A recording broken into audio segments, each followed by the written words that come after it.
ó kọ ọmọ ní kíni ó kọ ọmọ ní kíni ẹ má bọ̀ ń bí alájà obìnrin tí wọ́n á sá lọ fún mi báyìí náà ẹ fẹ́ ṣe mí bẹ́ẹ̀ náà mo burú tó ní èsì burú tó bọ̀dá. Alright, mo fẹ́ kí a get to know ara wa tẹ́ẹ̀bà mind mo máa bẹ̀rẹ̀ látọ̀dọ̀ dáàdì mi bí. Ẹ sọ orúkọ yín táwọn èèyàn gbọ́ bẹ́ẹ̀ ni bẹ́ẹ̀ gbogbo tẹ́mi wí làwọn gbọ́. Orúkọ mi ni Lukman Yusuf, popularly àwọn èèyàn mọ̀ mí ní Saddam. Saddam ẹ bá ń pàdéwọ́ fún wọn. Worldwide wọ́n mọ̀ mí ní Búlàlà. Ẹ wá pè wọ́n Saddam Búlàlà.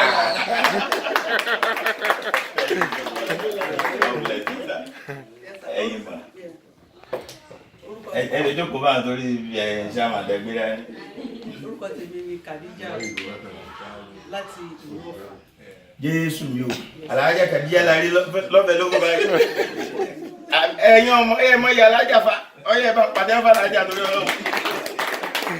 Ọ̀fẹ́ ti wà ẹ̀sìn wà ẹ̀jẹ̀ ọlọ́wọ́ jẹ́ kí n fẹ́ tètè lọ́dọ̀ yìí àbí kí n wá náà street náà.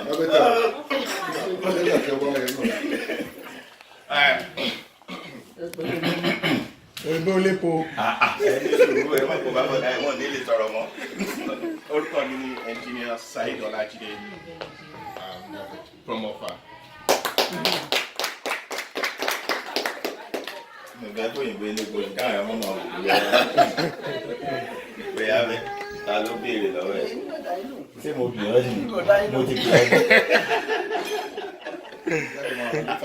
Mo ń bọ̀ wá sọ́dọ̀ ẹ̀yìn jàre sí àmà mi wà ní sí àmà managing director kátàyé yanjú ẹ̀ ọ̀ràǹdà.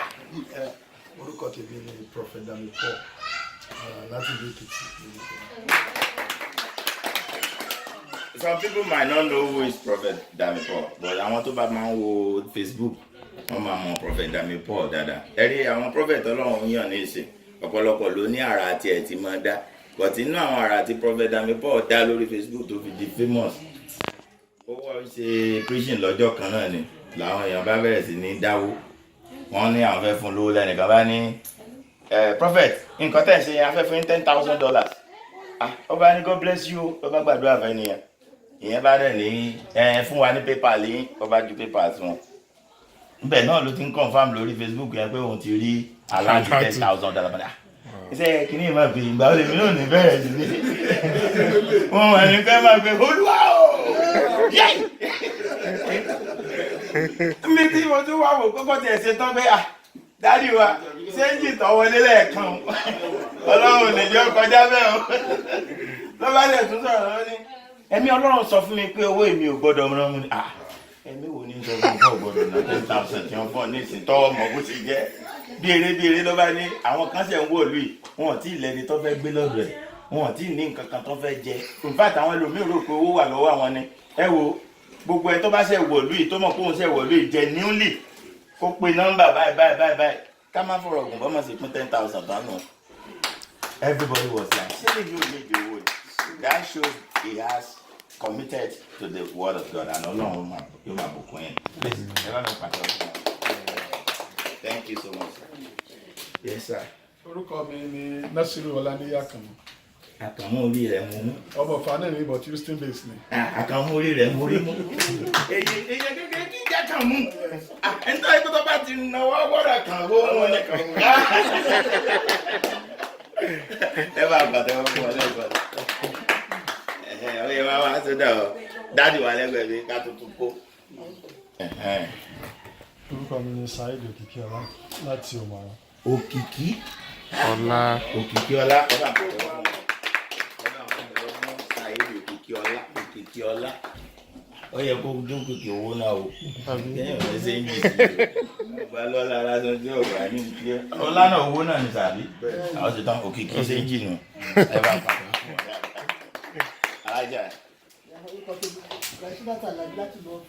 Ọ̀fà ọba pọ̀ ní ìjọ ọba pọ̀ ní ìfà. ọ̀fà pàdé ìfà.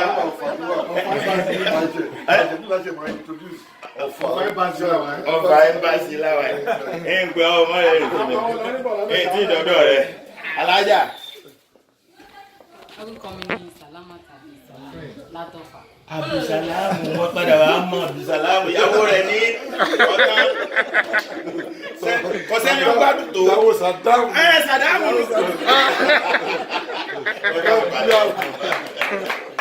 ẹ máa pàdé wọn fún wa mọ̀ ń bọ̀ wá mọ́ mi wá.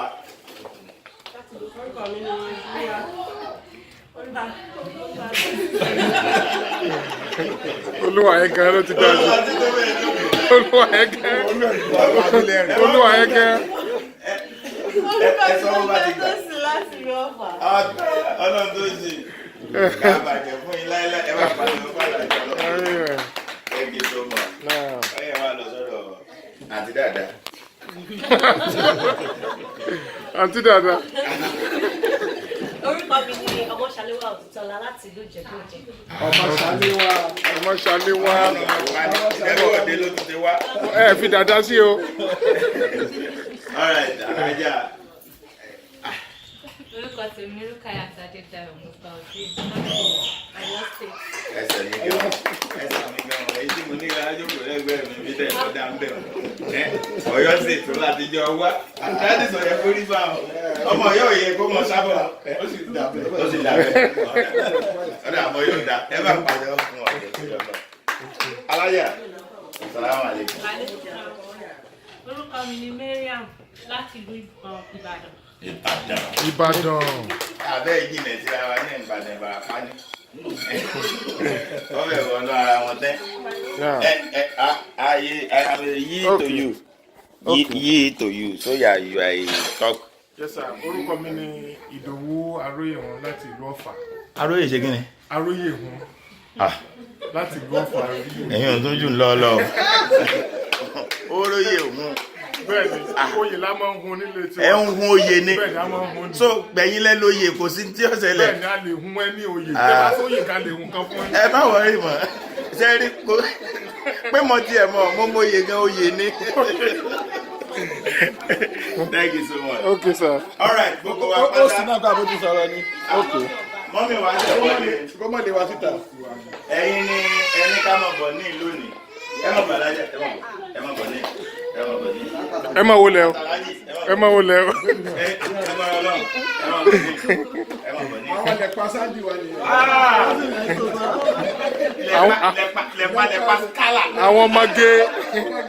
Ṣé mo fẹ́ jẹ́ kí n kọ́kọ́ understand kọ́kọ́. Náà. Ṣé rí nígbà míì inú ni mo bá fẹ́ kéèyàn máa wò má máa wo bí èèyàn ṣe rí tẹ́ bá wò ta ẹlòmíì ẹ ní gẹ́ẹ̀tì tó nínú fún yín but inú ni ẹ̀dá tí máa ń rẹwà wá tó bá wá yá táwọn èèyàn bá wá súnmọ́ wọ́n wá padà rí bẹ́ẹ̀ sẹ́ni eré wà báyìí ó sì lè jẹ́nu rẹ̀ ló ṣe rí rè yeah but because of what God has deposited in it ó máa jẹ́ kó yàtọ̀ ṣẹ́rí ẹwà yín kò ní bàjẹ́ láti. Àmín.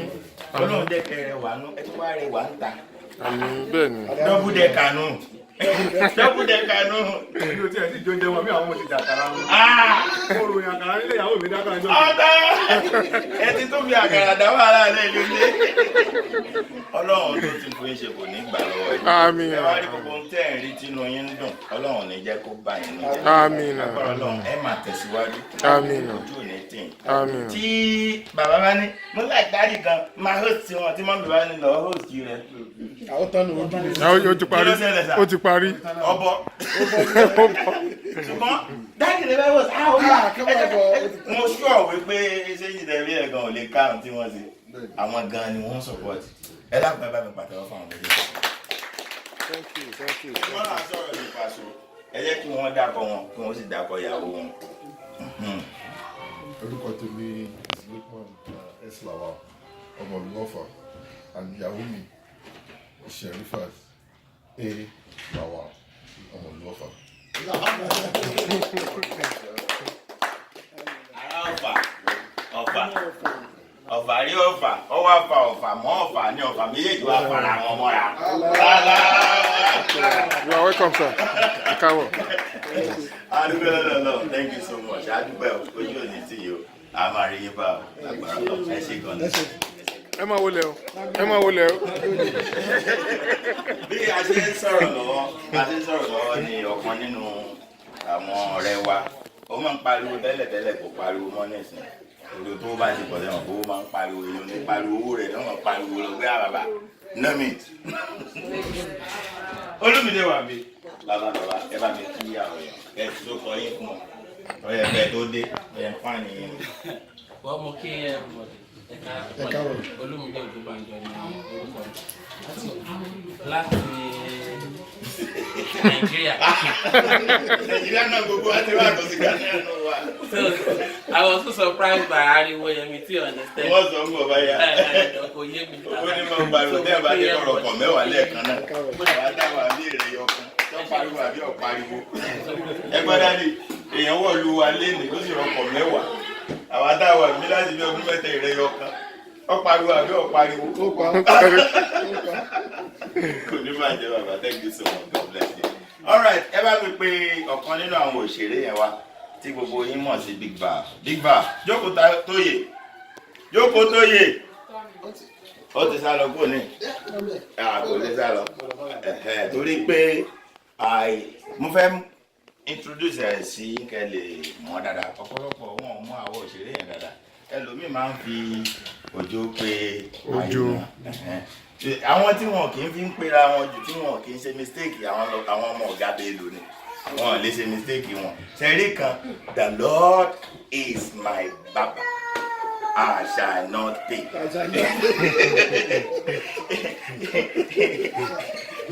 Mi ò jù kó mo try láti jẹ́ kí n mọ̀ bó ti lọ jókòó tó yẹ kó yá máa bọ̀ wá kí àwọn èèyàn wá. Big boy, fine boy. Yo. ẹ kúrò lẹ́sà ẹ kúrò lẹ́nà mo kí dáàdì mi. Ìdọ̀bálẹ̀ ní kí n tó mú lé. Orúkọ mi ni Jókòtóyè Big Bar Ọ̀rẹ́olúwa láti Ògbómọ̀ṣọ́ Àjáwà níbi tí a ti ń jẹ ọkà ká tó mú ẹ̀kọ́ yàn. Wọ́n wá fẹ́ kọ́ yẹn gan sọtí lórí ọkà. Tí gbogbo yín bá ti ń wo eré Yorùbá dáadáa ẹ ti máa bá ẹni pàdé.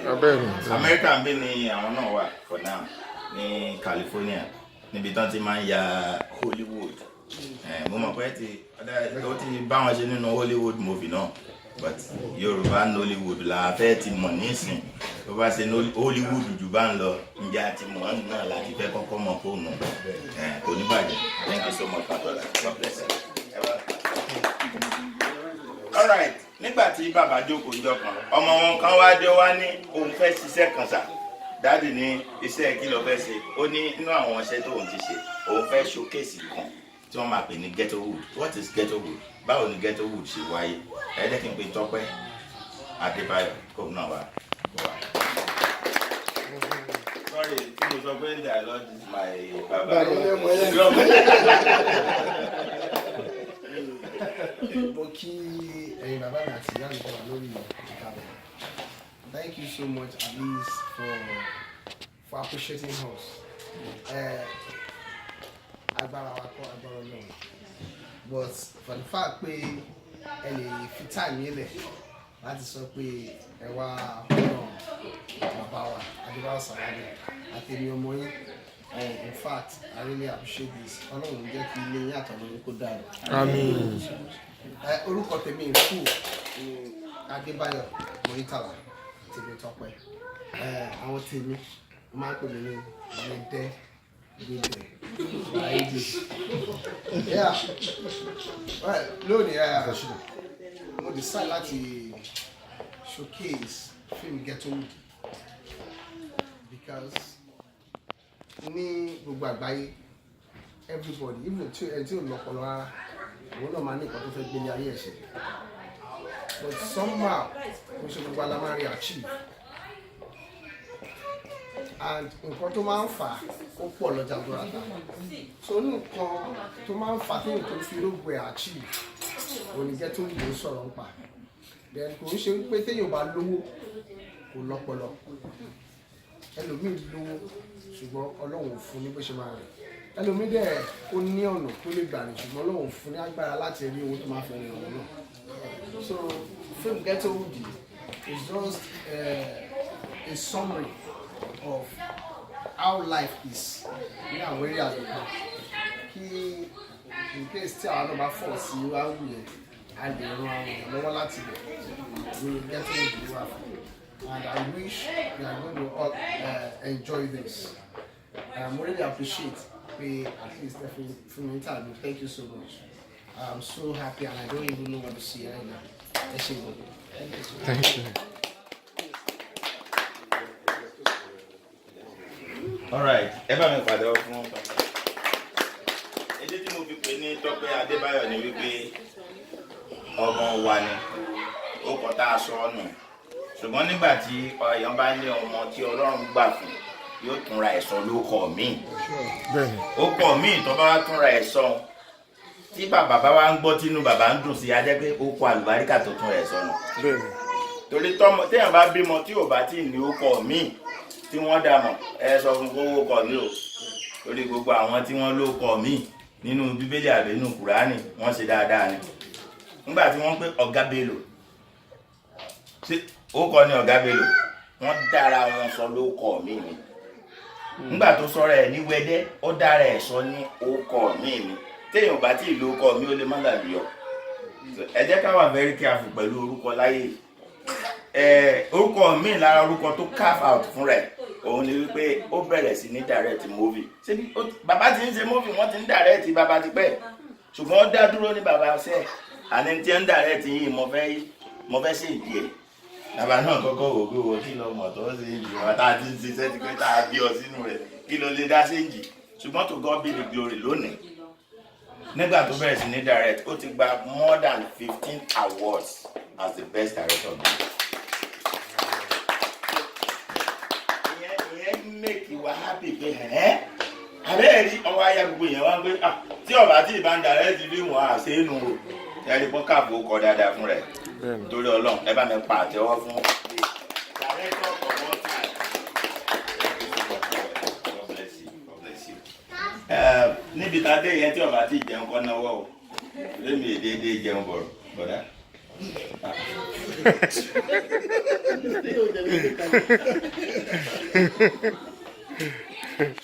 Ẹsẹ̀ rẹ́rìn kí ló dé? Ẹlẹ́kejì ló fẹ́ di ẹgbẹ̀rún lọ́dún kẹta. Appetizer náà jẹ lọ́la ọkọ. Appetizer ọkọ̀ kọ̀ọ̀kan. Ṣé appetizer ẹ ti lọ bí wọ́n ti ń ta jẹ ní tiwọn? Ànígbà wọn kọ́kọ́ débi wọ́n bá ní ká lọ ibi tá a ti jẹun. Nígbà débẹ̀ wọ́n gbé kinní bí kúlíkúlí wá. Wọ́n bẹ̀rẹ̀ sí ní jẹ. Ọ̀ya wọn kó àwọn ẹ̀fọ́ nǹkan wọ́n tó bẹ̀rẹ̀ sí ní jẹ náà. Nígbà tí wọ́n jẹ lómi wọn lómi ń bẹ ní nǹkan tó tẹ̀ kọ́kọ́ bẹ̀rẹ̀ sáà mú ẹlẹ́rìn dòdò sí wọn fẹ́ lẹ́rìn dòdò jẹ́ mú omi kíkùn mi òkun. Nígbà wọn á kó gbogbo ẹ̀jọ́ tán ní wọ́n bá sì jẹ́ tán ní ẹ bá ní your food will be ready in 10 minutes food ready èwo tó ní. Wọ́n ní apẹ́tẹ́sà lẹ́ ń jẹun èmi ti yóò èpòkó rẹ̀ padà adúpẹ́ lọ́dọ̀ lọ gbogbo àwa tí a wà níbí kì í ṣe pé a ní nǹkan míì tó yẹ ká ṣe bọ̀ mo fẹ́ kẹ́ mọ̀ pé nígbà míì a nídìí láti rẹ́rìn ibi ló fàyà ẹ̀rín lẹ̀. Òfìlẹ̀ ẹ ti mọ̀. Ọlọ́run inú mi. Ẹ ti mọ̀ bẹ́ẹ̀. Tẹ́ ẹ̀ bá ní ẹni tí ó súnmọ́ yín dáadáa ó yẹ kí ọ̀nà sanwó gbẹ̀rín ni pé ẹ̀lò tó ti wá parí lẹ́yìn lónìí ọ̀rọ̀ ayé lọ́wọ́ rọ̀ lẹ̀ mo fẹ́ rí àrùn sùn ní owó alẹ́ ní owó à. Sẹ́lẹ̀ni tó bá lè rẹ́rìn ọ̀tọ̀ ní ẹ̀rín kí wọ́n mọ̀ pé mo rẹ́rìn ọ̀tọ̀ lẹ́ni kọ́kàn wà fún ẹ̀kọ́ ọ̀tí ẹ̀mọ́ bí ó ti wá irú àwọn ẹ̀rín ò lè ní béèrè ẹ̀rín tí kàn dárí tí wọ́n mọ̀ pé kí ni ń bọ́ lẹ́nu ẹ̀ sáfì mi lẹ̀ ẹ̀yọ̀ dá ẹ̀rín kò ní tán ní wa. Àmín. Lénìí nǹkan méjì la máa achieve nǹkan àkọ́kọ́ òun ni pé inú wa máa dùn ó dẹ̀ máa dùn kálẹ̀ lọ. Àmín. Nǹkan ẹ̀kejì òun ni pé ẹni tí ò tiẹ̀ tí ní àǹfààní láti dúró ti bàbá wa rí ó máa ní àǹfààní láti ya fọ́tò one-on-one pẹ̀lú wọn lónìí. Àǹfààní tó lágbára ni o. Tí Buhari bá pè wọ́n kẹ́ ẹ tó súnmọ́ ibi tí wọ́n wà ẹ mọ̀ iye àwọn tí ó wà bẹ́ẹ̀. Pé náà yóò ná kọ̀rọ̀ yóò gbọdọ̀ gẹ́gẹ́ wàhálà dé bàbá sí yó. Ṣùgbọ́n Ọlọ́run fún wọn láàyè láti wà láàrin wa lẹ́yìn. Ọpẹ́ ní fọ́nà. wá fẹ́ fi àsìkò yìí ṣe introduction dáàbì wà ní tó ṣe òṣùgbọ́n máa sọ níwọ̀nba bíntín torí pé ọ̀pọ̀lọpọ̀ máa wò wọ́n nínú eré ni wọ́n á rò pé bóyá bí wọ́n ṣe ń ṣeré yẹn náà ni wọ́n ṣe rí ṣùgbọ́n ẹni tó ń kó èèyàn mọ́ra tó ń jẹ́ kí èèyàn ga ni wọ́n ọ̀pọ̀lọpọ̀ ní àwọn òṣèré tá a ní tó yẹ pé bí wọ́n ti wà ẹ kàn rí pé gbogbo àwọn òṣèré bí àti ẹ̀dọ́dọ̀ wọn ni kì í ṣe pé wọn star kéèrò mọ́ wọn ẹ kàn rí pé dájú ẹ pa àwọn eléré orí mọ níwọ̀n àwọn ọmọ ẹ̀wọ̀n tí ẹ̀ dédé wọn lè débẹ̀ ńgbà tí wàá rí òjò wọn débẹ̀ ṣùgbọ́n bí àwọn ṣe wà ní ààyè gbé wọn lọ pé àwọn ni wọn ò pé ó ti rẹ̀ yẹ wo ẹ ṣàjẹ́ lọ sùn lé ó ti rẹ̀ bí ìta. So what I'm trying to say in essence is that bí inú èèyàn bá ṣe rí òun ni irú àwọn èèyàn tí wọ́n ń súnmọ́ èèyàn ṣe rí inú bàbá wa dà àwọn ni wọ́n dẹ̀ ní ó dà bẹ́ẹ̀ ẹ̀ mọ́ nìṣó inú wa sì dùn láti associate ara wa mọ́ wọn àti láti jẹ́ kí wọ́n mọ̀ wá mọ́ wọn dáadáa pé sẹ́ẹ̀ àní bàbá alágbàríkà ni èèyàn ọba alágbàríkà yẹn gbọ́dọ̀ tẹ̀ tí ń gbọ́gà bẹ́ẹ̀ lónìí sẹ́kọ̀ yẹn kó ti gbá àlùbáríkà náà lẹ́nu kò ní gbé ilẹ̀ tí ikú ní lágbára ọlọ́run àlùbáríkà náà ṣẹ́ wọn ò ní tán bẹ̀ ntí wọ́n wá ti rí tó ń jẹ́ kínú wọn dùn pé mo ti ṣàṣeyè nídìí iṣẹ́ ọlọ́run ní fi bà wọ́n nú jẹ́ àmín wọ́n tún máa làlùyọ ni ẹ pàmìtì mi kí wọ́n jókòó lórí ibi tí wọ́n jókòó yẹn ẹ wá bá mi pa àtẹ́wọ́ tó láriwo gidi fún wọn pé ẹ káàbọ̀ sà ẹ bá sọ bẹ́ẹ̀ fún wọn. ẹ káàbọ̀ sà ẹ káàbọ̀ sà.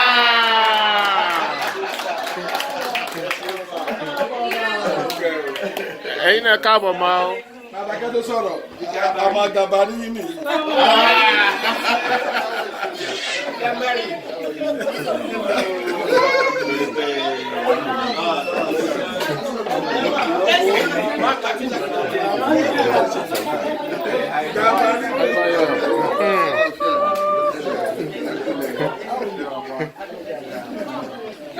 Sorry. Yes, sir.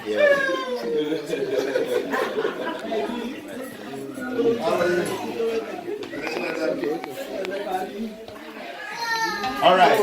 Àwọn tí wọ́n ṣẹ̀ dé nísìnyí ẹgbọ́ Yorùbá náà ẹgbọ́ díẹ̀ ọgbọ́. Dádì ò fẹ́ gbẹ́ ọlọ́mọ lọ́rin mọ́ o. Ẹ sọ èdè tẹ́sán yẹn wá ń dá sí. Orí ojú tí dádì fi wọ ẹ. Ẹlòmíì ti sọnù ẹ̀yìn òdì Ọlọ́run ní jẹ́ sọnù lẹ́yìn òdì. Ìgbà tó ní díẹ̀ ojú tí dádì fi wọ ẹ ò ṣe o. Ẹ bá dìde kẹ́ ẹ bá ṣe intro mímọ̀ fún àwọn èèyàn wa. Orúkọ mi ni Yansa Gàmbàrí ẹ̀mú lọ́kọ̀ ní Ọ̀fà ilé ọba ni mo mọ̀. Ẹ tún lọ́kọ̀ lọ́fà ọkọ̀ ọ̀fà lọ́fà yín o. Ọ̀rọ̀ àṣà àgbóyè ní ọ̀fà ẹ̀kọ́ sí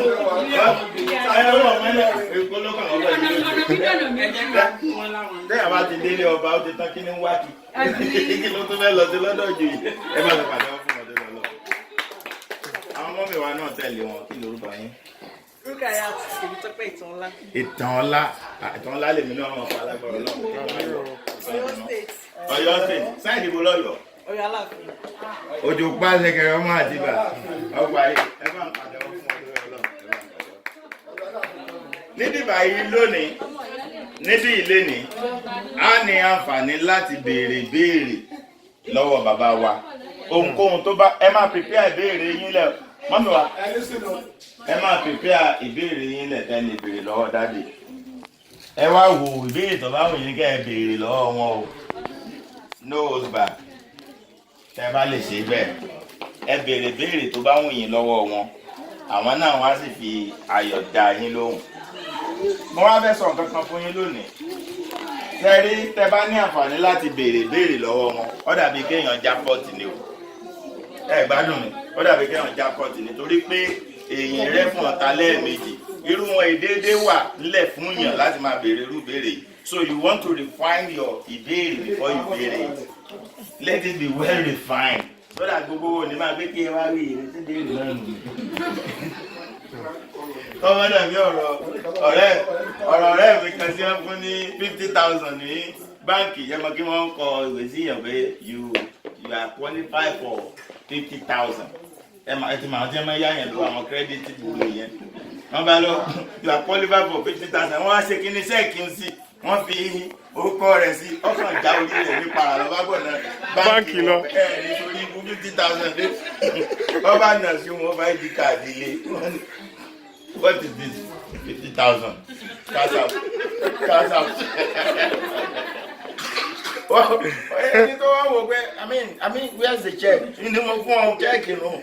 Orí 50 orí rẹ̀ ní àbúrò kọ́ mi. Àdírẹ́sì mi ní rotẹ́yìn ọ̀gá kálọ̀ ti béèrè lọ́wọ́ rẹ̀ rí pé ẹdúró ṣé mo lè gba kínní ìṣẹ́wọ̀n pé yóò àbèrè ìbéèrè lọ́sọ̀ọ́dà bá wọ́n ti kó níbẹ̀ wọ́n á gbé sẹ́gbẹ̀ẹ́ kan pé wait we will call somebody àwọn èjì rẹ̀ méjì ní ẹmu kó mẹ́gbẹ̀ẹ́ orí ìgbésẹ̀.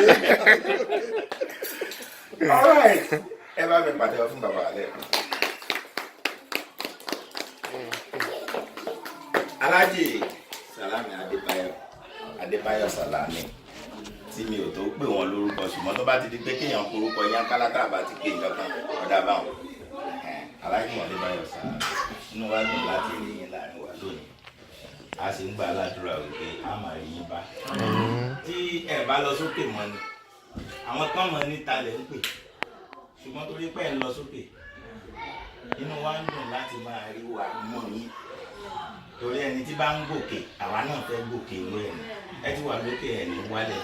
Àmín. Lágbára Ọlọ́run tó ń dùn yín bẹ́ẹ̀ náà ṣe ń rí wa táwa náà ń gòkè ọ̀ gbogbo òṣèré kí máa rókè òṣèré ẹgbẹ́ ẹ̀ tí gòkè tínú ẹ̀ dùn especially ẹ rí i pé róòlù táwọn máa ń play àwọn bàbá tó lè play ẹ̀ pọ̀ kí ló dé tó jẹ́ pé bàbá yẹn ni wọ́n yàn láàyò tó jẹ́ pé òun ni wọ́n máa ń pè gbogbo ìgbà ẹ ti mọ̀ pàṣẹ àlùbáríkà kan ní bẹ́ẹ̀ àlùbáríkà ara yín kò ní tán bẹ́ẹ̀. Àmín. Àmín. Téèyàn bá fi yín sínú fíìmù tí ọba táwọn ní pé ìmọ̀ọ́sà àkọsẹ́ ni wọ́n fẹ́ máa dowó nù ṣùgbọ́n nígbà tí wọ́n fi yín síbẹ̀ tọ́lọ́run sì ń jẹ́ kó mọ̀ ṣe é ṣe torí ẹ̀ lẹ́gbọ̀dé pé ọ̀gá bélò nù bí wọ́n ṣe wá ń rí yín wọ̀n ní ṣaláì máa lè yín wọn lára. Àmín. Gbogbo àwọn ọmọ yín náà tí wọ́n ti wá ń rí Ọlọ́run ní jẹ́ kí wọ́n ṣaláì máa lè yín. Àmín. Àgọ́rọ̀ Ọlọ́run á jọ máa gòkè ní tiẹ̀ nìkọ́.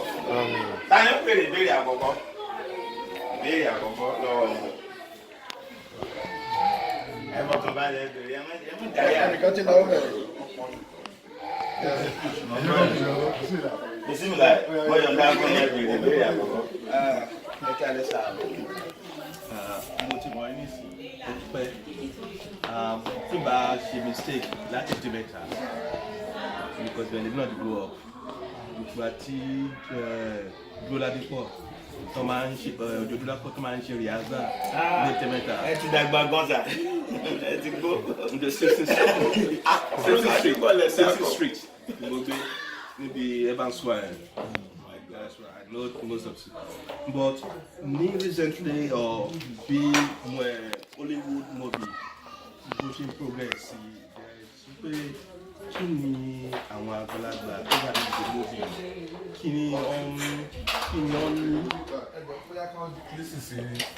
Àbíká ló speaker ni. Ẹ ti sọ ṣé ó wà ní? Speaker wà. Ó yẹ mú wa ẹ jẹ́ ká lò tá bá lè rí. Ẹ bá kẹ́ bá mi kọ́ ẹ bá lò tá bá lè rí lò. Lórí àwọn kan ò lè sọ̀rọ̀. Fọ́ọ̀sì yìí dùn ó dẹ̀ láàdù ní òjá lò. Ẹ ṣe òjá rẹ̀. Èmi náà mo fẹ́ bẹ̀rẹ̀ láìpẹ́ yìí. Nígbà bẹ́ẹ̀ sí ó lágbára bọ̀ ó tí ì gbẹ ó tí ì lágbára yìí. Àbúrò èmi náà máa tó bẹ̀rẹ̀ sí sọ̀rọ̀ máa ń jáde ẹ̀ sọ jáde ìkúlẹ̀ sọ pé ní. Ẹlẹ́pẹ́ dídílẹ̀. 3 billion ẹ náà ọ̀rẹ́ wọ́n lè mi gbọ́. Mélòó ló pé? 50 kí ni? Ọ̀pá yẹ.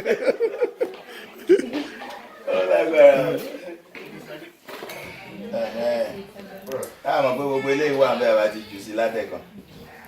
Ẹ ó lọ nǹkan fi ṣe ilé ìtàn sódà ẹ máa rí lò. Sẹ́ríkẹ́ tó wù dì í, a máa wò very shortly, we're going to watch it. But mo fẹ́ kẹ́ ẹ understand pé Ghetto Wood kì í ṣe Yorùbá movie like that.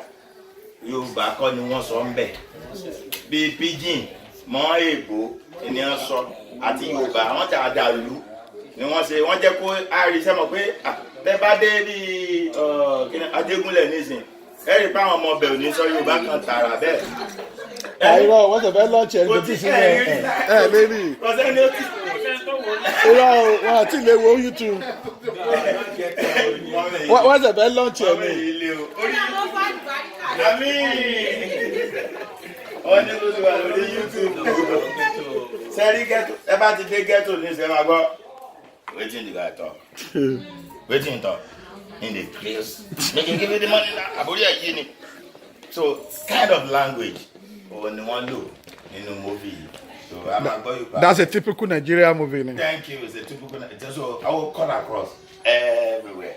You know me do nígbà tí mo gbọ́ pé Tọ́pẹ́ ṣe eléyìí tó kọ́ta kí ló wá débi eléyìí bòde nǹkan kan mo wá rí pé ẹni abala àjọ kí ni wọ́n máa ń sọ pé yàn. A máa jọjú ni. Jíjù là. Exactly. Àti ẹ̀yà bá pa lórí kò ní kọ́ máa ń gbé nínú rẹ̀. Welcome to the club. Ẹni Hello. àìjẹ́ ti ti pàgbé yín kọ́ mọ̀ báyìí. Hello. Ọ̀dà báyìí. Ọ̀yà. Bí ṣe ń sọ̀rọ̀ lọ.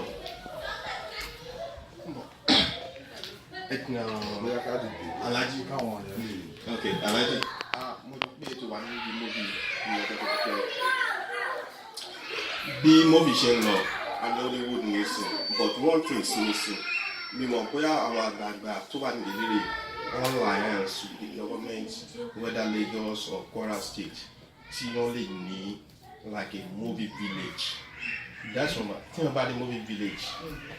Most of the thing you don't need to go out and on a ship movie me around Titikakiri. You can create your own street, your own house over there. It's not like a big house. You can do it in a customized way, build it, tear it down. Be our Hollywood change. Be our Hollywood change. Only in California they have a segment over there. Once you can, I'm create everything for around me. Sometimes they use a green wall. Then they will just edit it more the street you come. That way you cannot differentiate between that. The other thing, this other question, okay, báwo ni educated by one actors and actresses. So they are rushing movie out. Kò kí ń jẹ́ kí àwọn movie yẹn níyì ìdìgbà kan mọ́. Nítorí mo lè ka àwọn bíi handle of movies. So they have meaning. So tí ẹ bá tún máa tún wo concept, èèyàn máa appreciate ẹ. Kí ni advice kí ni ìgbésẹ̀ yìí nípa yẹn?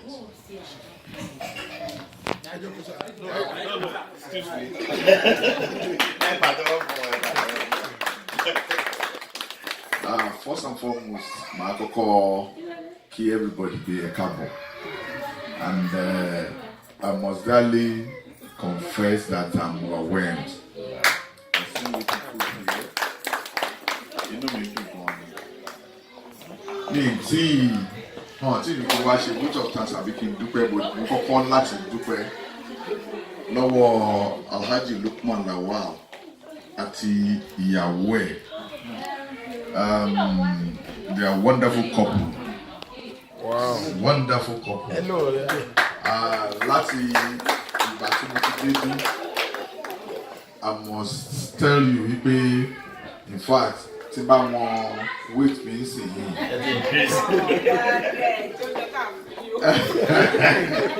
Mo ti increase pátápátá ni, but mo dúpẹ́ lọ́wọ́ yín. Mo sì ń bọ̀ àdúpẹ́ but mo tún dúpẹ́ lọ́wọ́ yín. Ọlọ́run ọba nìkan ló máa ń reward èèyàn. Kò sẹ́ni tó lè reward ara wọn, Ọlọ́run ni. Even tó bá ṣoore fún yàn gan, don't wait for the reward látọ̀dọ̀ onítọ̀hún. Accept God. Ọlọ́run á dé reward yín, á san yín lẹ́san rí. Mo dúpẹ́, mo appreciate yín gan. Now, briefly, kí n tó wá dúpẹ́ bí mo ṣe sọ but mi gbọ́dọ̀ máa sọ ẹnì kan máa. Your question, your first question, has to do with film. We call it film village. At the same time, we can call it film studio. You understand? The studio, like Hollywood man, most of Africa village ni. Àwa ti ní vision here for a long time.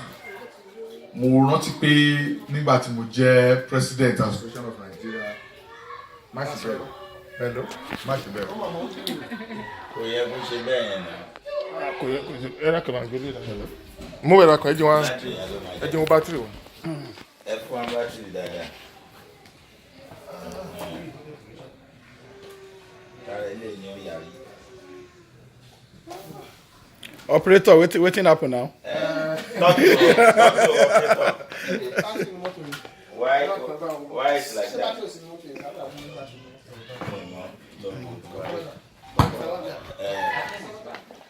Hello.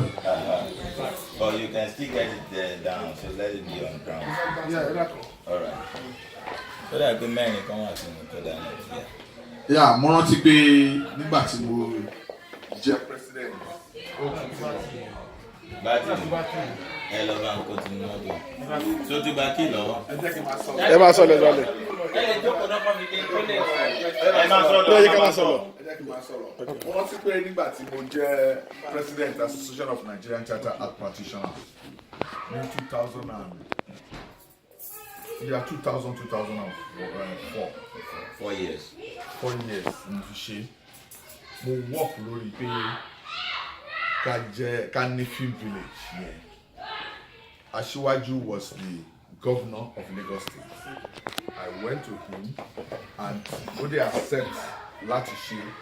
Ó fún wa ní about 22 acres of land lọ́nà Badagry nígbà yẹn láti ṣe. Ó wá kú fund táwa lò. I took all my executive and myself to Obasanjo ní Aso Rock.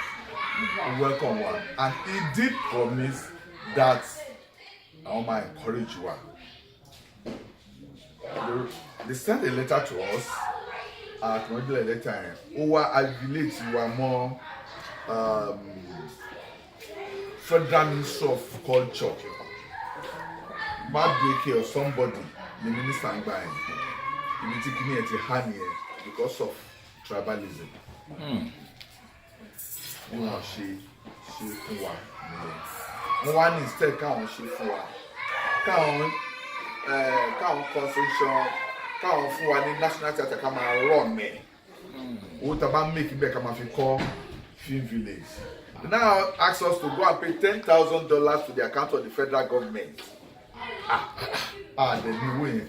And I went to Tinubu. The condition tó tún fún wa rè ó wá sọ pé bring that paper, we are going to turn that national theatre to anything kini kan. He was ready to do it. Èmi ni mo wá délé ni mo wá jókòó ni mo wá ronú ara mi wípé àárín Tinubu àti Ọbásanjọ́ ògún wọn á padà forí mi fọ́ àgbọn ni èmi ni mo kàn jókòó ni mo rò. I did not go back to Tinubu anymore in fairness. But mo dey prove that mo hand over gbogbo àwọn kìnìún fún àwọn tó succeed. Ẹja change rẹ̀ ọ̀dọ̀ wa náà. Kékeré lálá lè. Ẹja lò yẹn wò náà. No, máa ń gbé ní okay. Sorry for distraction.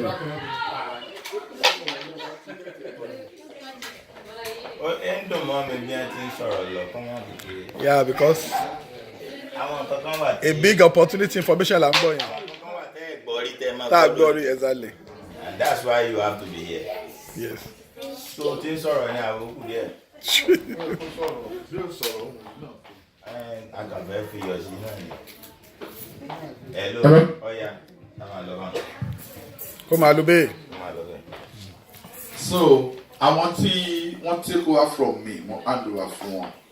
Unfortunately, won't take any step about it anymore. I do advise, I do so many things, I did so many things to make sure that they move forward with the needs. But I want to let you know that presently we are working